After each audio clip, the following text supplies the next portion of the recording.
Bouffée d'oxygène pour les manuscrits du centre Ahmed Baba de Tombouctou. Le Royaume d'Arabie Saoudite remet un chèque de 105 000 $, soit près de 50 millions de francs CFA. La somme aidera à la préservation des 10 manuscrits. Le Mali est depuis hier le sujet principal de la 67e Assemblée générale des Nations unies. 120 chefs d'État et de gouvernement sont présents, tous d'accord pour une intervention militaire très rapide dans les régions occupées par les bandits armés. Fête du 22 septembre, les Maliens de France ont chanté tout unis pour la paix et encore la paix, l'unité et l'intégrité territoriale ne seront pas négociables. Nous sommes mercredi 26 septembre 2012. Mesdames et messieurs, bonsoir et bienvenue dans ce journal. En ouverture de ce journal, ce communiqué du ministère de la Sécurité intérieure et de la Protection civile. Une promotion à titre exceptionnel de certains fonctionnaires de police à des grades supérieurs fait l'objet de contestations au sein de la famille policière. Des coups de feu entendus ce matin au niveau du camp du groupement mobile de sécurité 6 au quartier de Tomikorobougou de la capitale sont liés à cette mesure de promotion à titre exceptionnel. Les incidents au GMS ont fait 2 blessés, dont 1 par balle perdue. Aussi, le ministre de la Sécurité intérieure et de la Protection civile rassure-t-il l'opinion nationale et internationale que tout est mis en œuvre pour un retour rapide à un climat serein et cordial au sein de la corporation policière. Le ministre invite l'ensemble des fonctionnaires de police au calme et prévient les uns et les autres qu'aucune atteinte à la discipline ne sera tolérée. Et nous vous signalons que ce soir, vous n'aurez pas de communiqué du traditionnel Conseil des ministres qui ne s'est pas réuni aujourd'hui, mais le Conseil des ministres se tiendra demain à la même heure et dans la même salle, Inch'Allah. C'est parti depuis hier à New York pour la 67e Assemblée générale des Nations unies. La menace terroriste dans le Sahel et plus précisément au Mali était au menu des débats. Plus de 120 chefs d'État et de gouvernement, dont le Premier ministre malien, Cheikh Modibo, sont présents pour cette session qui a pour thème le règlement des conflits par des moyens pacifiques. Envoyés spéciaux Idrissa Traoré et Tchessira Dambélé. Plus de 120 chefs d'État et de gouvernement ont fait le déplacement de New York pour cette 67e session de l'Assemblée générale des Nations unies. Depuis le mardi 25 septembre, les dirigeants de ce monde se succèdent à la tribune dans le cadre des débats qui ont pour thème cette année le règlement des conflits par les moyens pacifiques. Syrie, Israël, Palestine, terrorisme, Iran, mais surtout le Sahel font partie des urgences qui s'imposent aux Nations unies, selon l'un des premiers orateurs, le président français François Hollande. La situation créée par l'occupation d'un territoire, le Nord Mali, par des groupes terroristes est insupportable, inadmissible, inacceptable. Pas seulement pour le Mali, qui est affecté par ce mal terroriste, mais pour tous les pays de la région et au-delà de la région, par tous ceux qui peuvent être un jour frappés par le terrorisme. L'Union africaine, que je salue, la CEDEAO, ont déclaré être disposées à prendre des décisions courageuses. Les autorités du Mali viennent de nous saisir. Alors, il n'y a pas de temps à perdre. Et la France, je l'annonce ici, soutiendra toutes les initiatives permettant que les Africains eux-mêmes règlent cette question dans le cadre de la légalité internationale avec un mandat clair du Conseil de sécurité. Oui, il faut que le Mali retrouve l'intégrité de son territoire et que le terrorisme soit écarté de cette zone du Sahel. Une réunion de haut niveau sur le Sahel a continué à mobiliser le monde. Réunion où a été encore évoquée la situation au Mali. Le Premier ministre malien, dès son arrivée à New York, n'a cessé de multiplier les rencontres avec pour principal sujet d'échange une reprise de la coopération et la reconquête du Nord. C'est ainsi qu'il a rencontré mardi son Altesse royale, le prince Moulay Rachid. Je me suis entretenu avec son Altesse royale, le prince, pour lui faire part de la stratégie qui est retenue par le Mali et demander évidemment le soutien du royaume chérifien, l'exécution, n'est-ce pas, de cette stratégie, y compris nous aider à faire adopter, n'est-ce pas, des résolutions dont nous avons besoin au niveau du Conseil de sécurité. Avec l'administrateur du PNUD, les échanges ont porté sur l'appui que les agences des Nations Unies peuvent apporter au Mali. Selon Hélène Clark, son agence a deux priorités: appuyer la transition au Mali et les autres efforts de développement dans le cadre d'un engagement pour un Mali démocratique et en paix.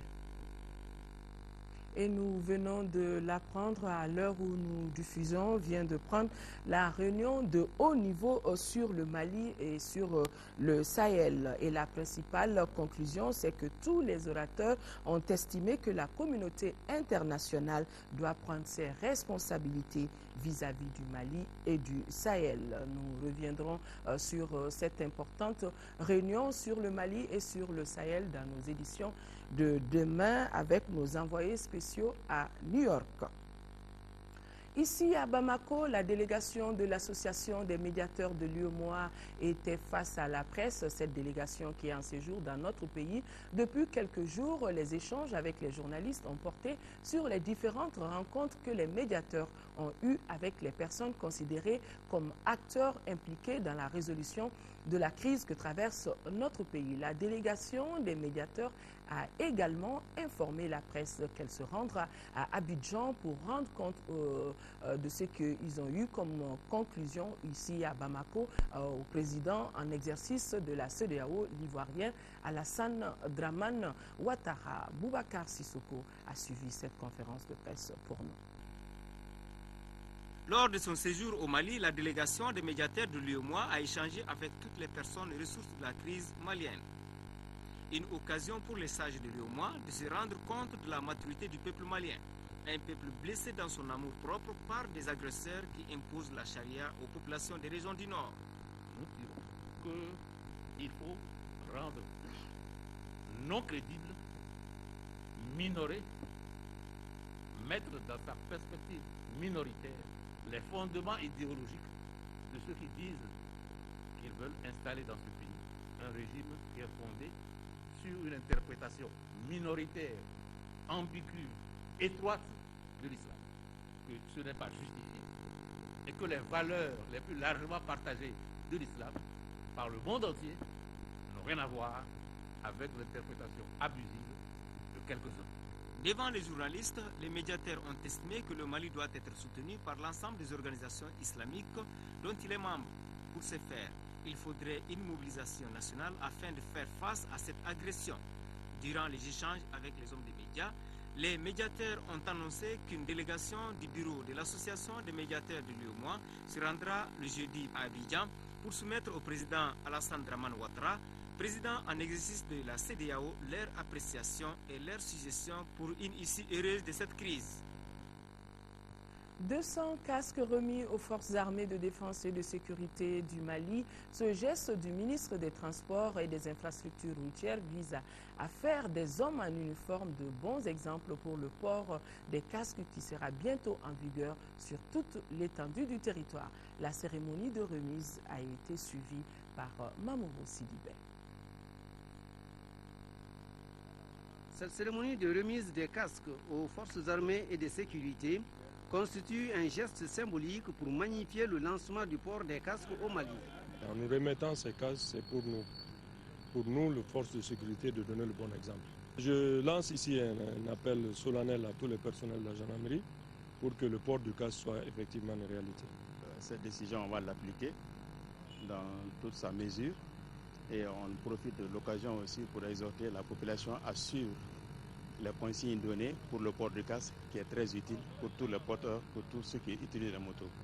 En raison des nombreuses victimes de la circulation routière dues au non-respect du port des casques ou à la qualité de certains casques, il convient d'observer des normes. Il y a des modèles de casques. Il y a le casque complet, il y a le demi-casque et les casques aérés. C'est-à-dire que le casque pour un peu plus aéré, pour des problèmes de chaleur et tout. Donc ce sont ces trois types de casques qu'on a en général. En marge de cette cérémonie, l'Agence nationale pour la sécurité routière a remis aux policiers et gendarmes des herses pour mieux sécuriser la circulation. Plus de 88 millions de francs CFA, c'est la valeur d'une quantité de matériel, de médicaments et de motos remis hier aux vétérinaires du cercle de Kita, ce dont s'inscrit dans la dynamique du projet d'appui au développement des productions animales dans la zone de Caille. Envoyés spéciaux à Kita, Tchemoko Konaté et Seydou Sissoko. Un coup de pouce au secteur de l'élevage dans le cercle de Kita. Cette remise de kits vétérinaires, des médicaments et de motos aux spécialistes du secteur du cercle est une initiative du ministre de tutelle Makan Aliou Tunkara, un fils du terroir. Il s'agit là d'accompagner ces acteurs dans la prise en charge des pathologies animales. Les dons se situent dans la mise en œuvre du PADEPA KS, projet d'appui au développement des productions animales dans la zone de Caille Sud, fruit du partenariat entre le gouvernement et la Banque africaine de développement. Ce projet a pour but de booster le secteur de l'élevage au Mali. Il intervient à un moment où le Mali occupe la deuxième place en Afrique après le Nigeria en matière de production animale. Cela en dépit des difficultés que connaissent les acteurs. Nous avons déjà donné des unités de zébus morts qui sont composées d'un géniteur et de 3 génisses à plus de 55 éleveurs. Et puis des zébus ndama qui est composé aussi d'un géniteur et de 3 génisses à plus de 12 éleveurs. Nous avons aussi donné des plateformes multifonctionnelles. Nous avons financé toutes les campagnes de vaccination depuis le début du projet jusqu'à nos jours. Et sans oublier, les mandataires privés aussi sont appuyés par le projet. Cette remise d'équipement constitue la première étape d'une série d'actions que se propose d'entreprendre le ministre Tunkara. Des actions comme la formation et le suivi des professionnels. L'éleveur a besoin de quoi? D'abord, il faut les encadrer, les former. Si on les encadre, si on les forme, il faut les organiser afin qu'ils puissent avoir accès au crédit. Mais si vous avez accès au crédit, il faut que le produit issu de votre entreprise puisse être vendu pour que vous puissiez rembourser la banque. Le PADEPA KS, qui a démarré en avril 2008, s'achève en décembre 2013. Il est financé à hauteur de plus de 14 milliards de francs CFA. Le Mali, à l'instar des autres pays du monde, célèbre demain 27 septembre la Journée mondiale du tourisme. Le thème retenu cette année est tourisme et l'énergie durable. Propulser le développement durable, ce thème interpelle tous les citoyens maliens car le bois et les hydrocarbures constituent les principales sources énergétiques du pays. Nous vous proposons un extrait du discours qu'a prononcé le ministre du Tourisme et de l'Artisanat, des propos qui ont été recueillis par Agali Aguissa. Chaque année, le Mali et la communauté internationale célèbrent la Journée mondiale du tourisme. Le 27 septembre, date de la transformation de l'Union internationale des organismes officiels de tourisme en Organisation mondiale du tourisme, OMT. Aujourd'hui, l'Organisation mondiale du tourisme est une institution spécialisée des Nations Unies destinée à promouvoir et développer le tourisme. Le thème de cette année porte sur le tourisme et l'énergie durable, propulser le développement durable. Le thème de cette année nous interpelle tout particulièrement. Toute la production d'énergie du Mali est fondée sur le bois et les hydrocarbures. La surexploitation de nos forêts conduit inéluctablement à la désertification. Les réserves mondiales d'hydrocarbures ne sont pas inépuisables. Dès lors, il apparaît impérieux de s'orienter vers les énergies renouvelables pour assurer à notre pays un meilleur développement, capable d'améliorer les conditions de vie actuelles des Maliens et de préserver l'avenir de nos enfants. Dans un monde de plus en plus difficile à vivre, il nous appartient de prendre en main notre destinée pour changer notre environnement et faire du Mali un pays où il fait bon vivre. En ce qui nous concerne, Nous allons inciter et encourager les entreprises touristiques à appliquer les bonnes pratiques qui existent en vue de générer plus de richesses tout en détruisant le moins de ressources. Et ce faisant, propulser le développement durable du Mali afin de construire un avenir radieux pour la génération future.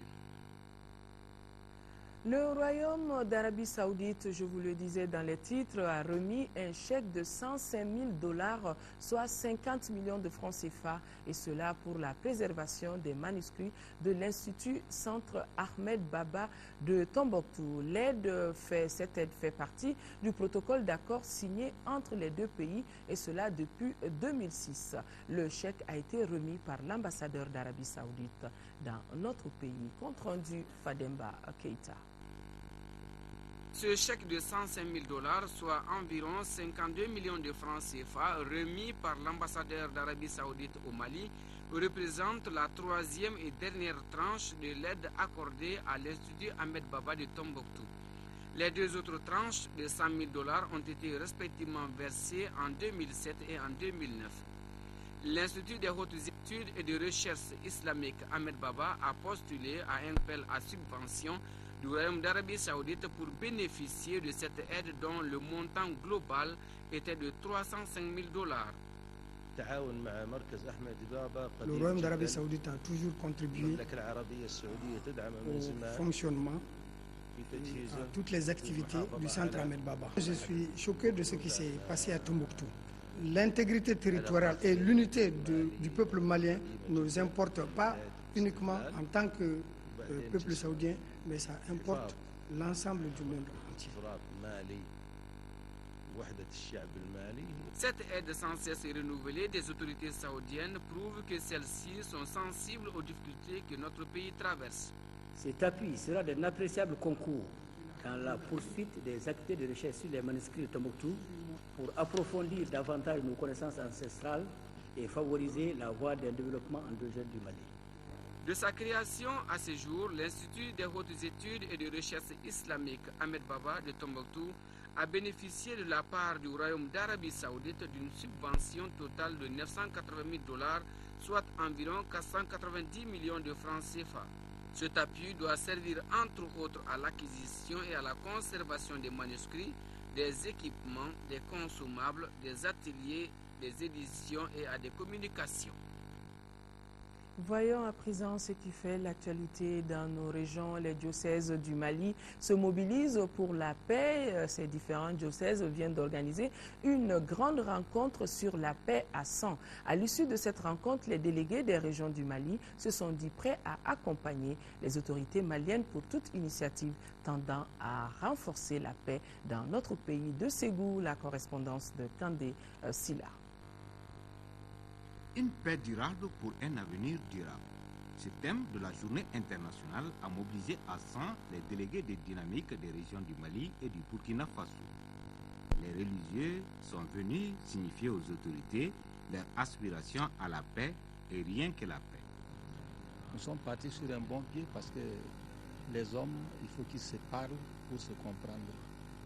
Il faut qu'ils échangent pour aller dans la même direction.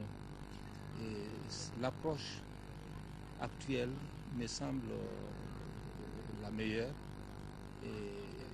parce que tant qu'on ne se rencontre pas, tant qu'on ne se dit pas, comme on le dit souvent, vider son ventre, on ne se comprend pas. Dans une déclaration, les délégués en appellent à la préservation du climat social et à la promotion de l'esprit de paix. Nous interpellons les autres autorités du pays à multiplier et renforcer les initiatives de sécurité, à s'investir davantage pour la cohésion sociale dans la diversité culturelle et religieuse. Les organisations de la société civile à jouer pleinement leur rôle d'animateur social pour la promotion de la culture de la paix. En recevant cette déclaration, le premier adjoint au préfet de San, Mohamed Al-Hanafi Maïga, a salué cet engagement noble du projet Zenovico, gestion non violente des conflits, et ses partenaires, Orfed et Irène. Auparavant, Monseigneur Gabriel Djara, évêque de San, hôte de la rencontre, avait demandé aux participants d'être les artisans de la paix, car, estime Monseigneur, la paix se construit et se développe, et il appartient à chacun de nous d'être le messager de cette paix. Visite en première région de l'ambassadeur des États-Unis d'Amérique dans notre pays.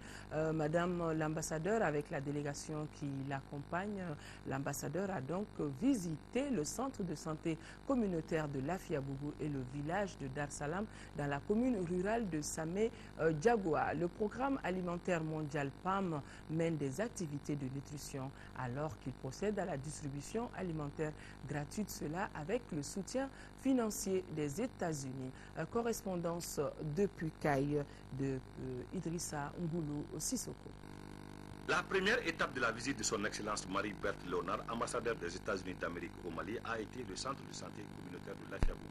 Là, son Excellence a été informée des activités du centre, à savoir le programme élargi de vaccination, la planification familiale, les consultations prénatales et la nutrition.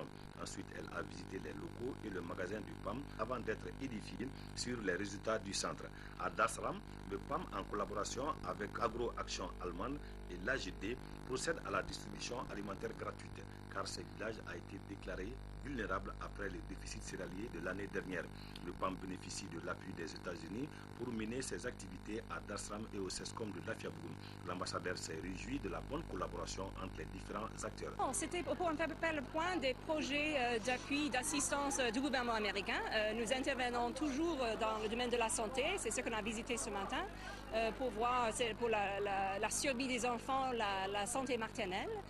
Cet après-midi, à Dar Salam Plantation, pour voir cette communauté énormément dynamique, qui sont les bénéficiaires des programmes pour la nutrition des bébés et des femmes allaitantes, et aussi d'appui généralisé pour la population dans une période très difficile. Donc nous nous réjouissons de la possibilité, en partenariat avec la PAM, de soutenir les besoins des Maliens dans la région de Caille. Auparavant, l'ambassadeur avait rencontré la société civile et les chefs de services régionaux autour des questions humanitaires et sécuritaires.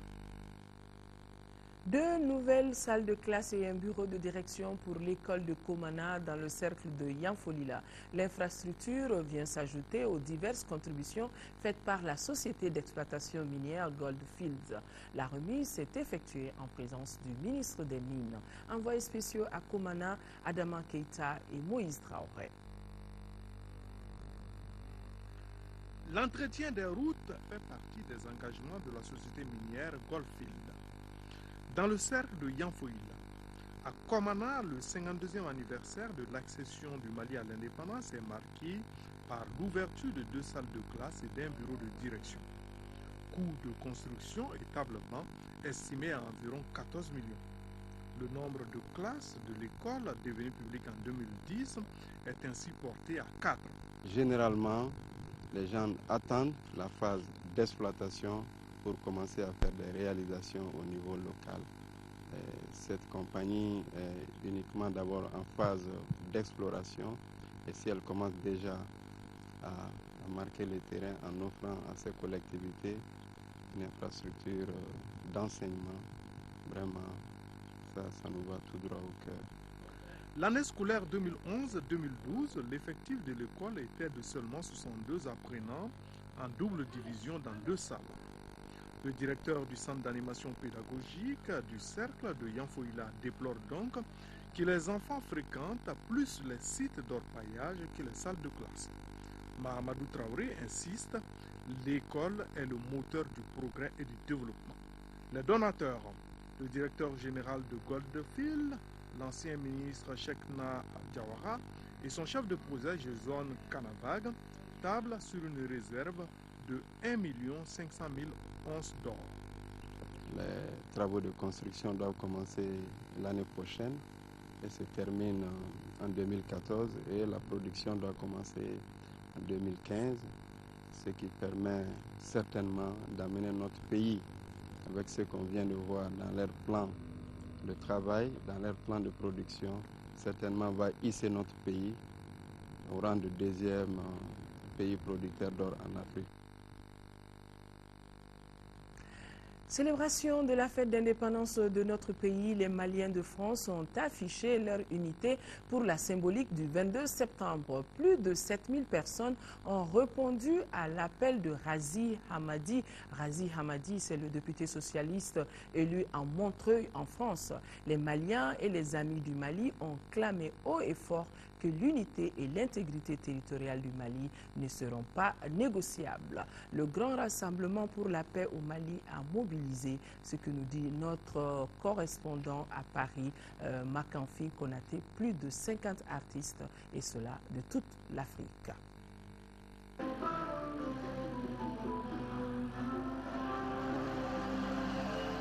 Paris réussit pour les organisateurs de ce grand rassemblement. Plus de 7000 personnes ont répondu à l'appel du Mali. Il s'agissait pour cette journée symbolique de réaffirmer l'unité et l'intégrité territoriale du Mali. Le jeune député socialiste, initiateur de l'événement, a voulu rassembler les Maliens pour lancer un cri de cœur au monde entier. Avec Djeneba Keïta au Conseil régional d'Île-de-France, avec Alice Barré, avec Kouria Al-Mekshani qui siège avec moi à l'Assemblée nationale, et moi-même Razi Hamadi, nous allons nous battre au quotidien. Nous n'oublions pas ce qui se passe au Mali. Il ne faut pas oublier, il ne faut pas laisser place à l'indifférence. Au quotidien, il faut alerter l'opinion publique française sur ce qui est en train de se passer au Mali. L'histoire du Mali ne sera négociée avec personne. Le caractère laïque de la République du Mali ne sera négocié avec personne. L'unité nationale, l'esprit de nation ne sera discuté avec personne. Qui mieux que les artistes pouvait porter haut et fort ce cri de cœur? Ils ont été des centaines à répondre à l'appel du maestro Cheikh Tidiane Seck. De Manu Dibango à Oumou Sangaré, 50 groupes venus de toute l'Afrique se sont succédés pour témoigner leur solidarité au peuple malien. Nous avons tous répondu présents parce que le problème du Mali ne concerne pas que le Mali. Il concerne toute l'Afrique. Alors nous sommes là, les uns et les autres, pas pour être Manu Dibango ou Cheikh Tidiane ou Pascal Lugwanda, mais être simplement une virgule dans ce qui se passe. Le Mali a toujours été un pays de paix. Moi, je suis fière d'être malienne. Une cinquantaine d'associations maliennes ont soutenu ce projet. Pour la première fois, les Maliens de Montreuil ont affiché leur unité. Jamais les Maliens ne s'étaient autant montrés unis. Pour cette journée symbolique, le Mali a vibré d'une seule voix.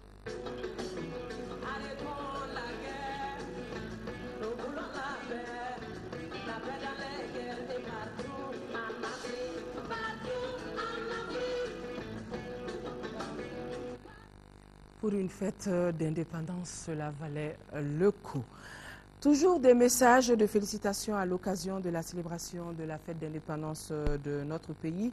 Le parti Sigi Kafo Oye Damouye, la CODEM, Convergence pour le développement du Mali, tous se félicitent aussi de la décision du président de la République par intérim en accord avec le Premier ministre et nos forces armées de sécurité à favoriser l'implication de la CEDEAO et de la communauté internationale dans la résolution de la crise malienne.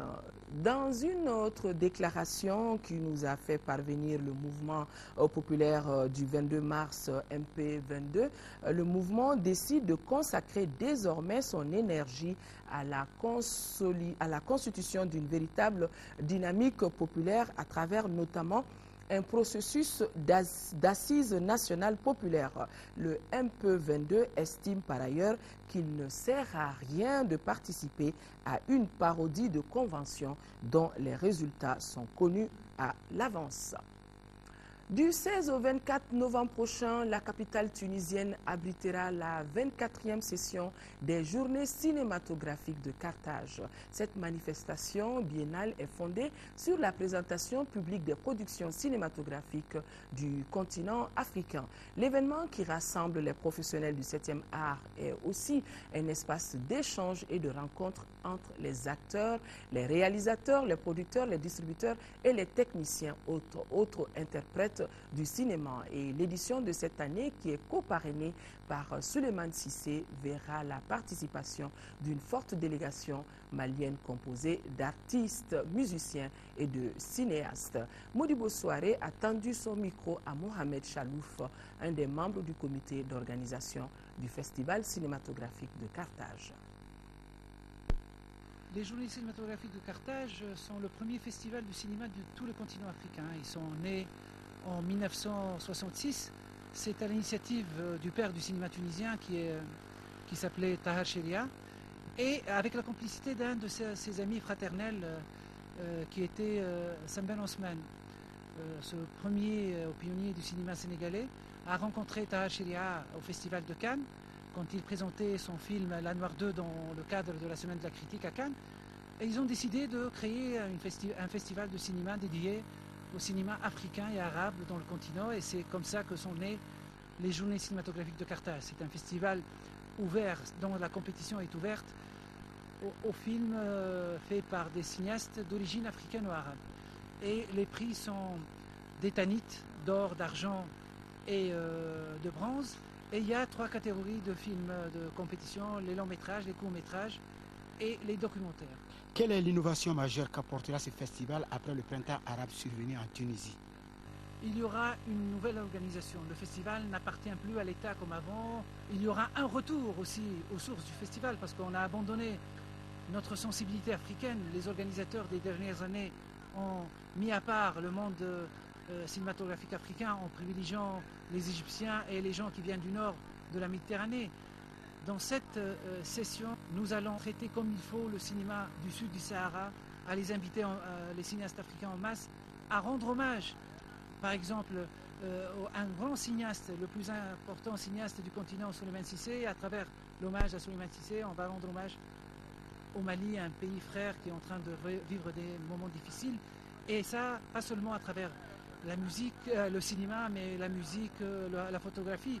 Il y a aussi une autre chose. On a une richesse extraordinaire de présence d'étudiants africains chez nous en Tunisie qui viennent étudier. Chez nous, il y a des communautés de Maliens, de Sénégalais, de Nigériens, de Congolais. Et ces jeunes-là vont être approchés, on va les inviter, on va leur faire des accréditations pour qu'ils viennent participer à notre festival et enrichir par leur présence le public et profiter aussi de cette manifestation unique pour qu'ils voient les films de leur pays ou les films de leur continent. Très beau paysage.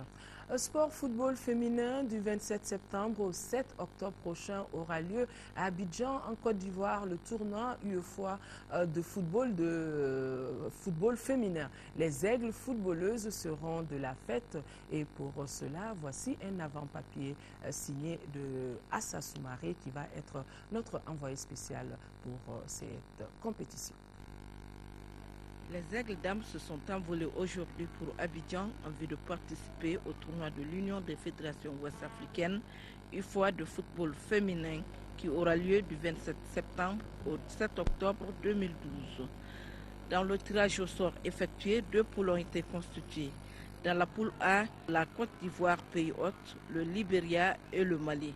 Et la poule B comprend le Bénin, le Ghana et le Sénégal. Ce tournoi est doté d'un trophée portant le nom de la première dame de Côte d'Ivoire, Dominique Ouattara.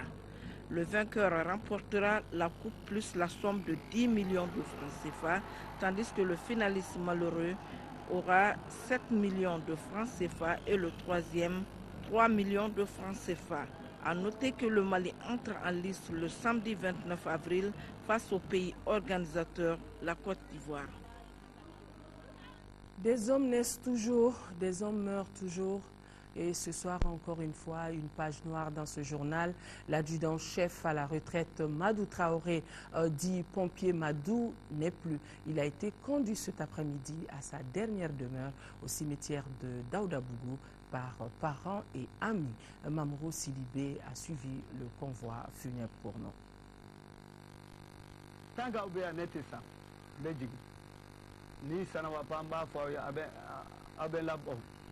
Madou Traoré, dit pompier Madou, vient de s'éteindre. Sapeur-pompier au service de la municipalité depuis 1962. Véritable autodidacte, il intègre le corps de la gendarmerie en 1971 et est remis à la disposition des sapeurs-pompiers. De 1971 à 1992, année de sa retraite, l'adjudant-chef a successivement servi à Dravella, Sogoninko et à la brigade territoriale de Fana. Madou Traoré, c'est un pionnier de la photo au Mali. C'est un confrère à moi, c'est un grand ami à moi. Madou, c'est quelqu'un qui a suscité beaucoup de vocations dans le domaine de la photographie. Il y a beaucoup de gens qui sont devenus photographes au Mali parce qu'ils ont vu Mamadou Traoré faire de la photo.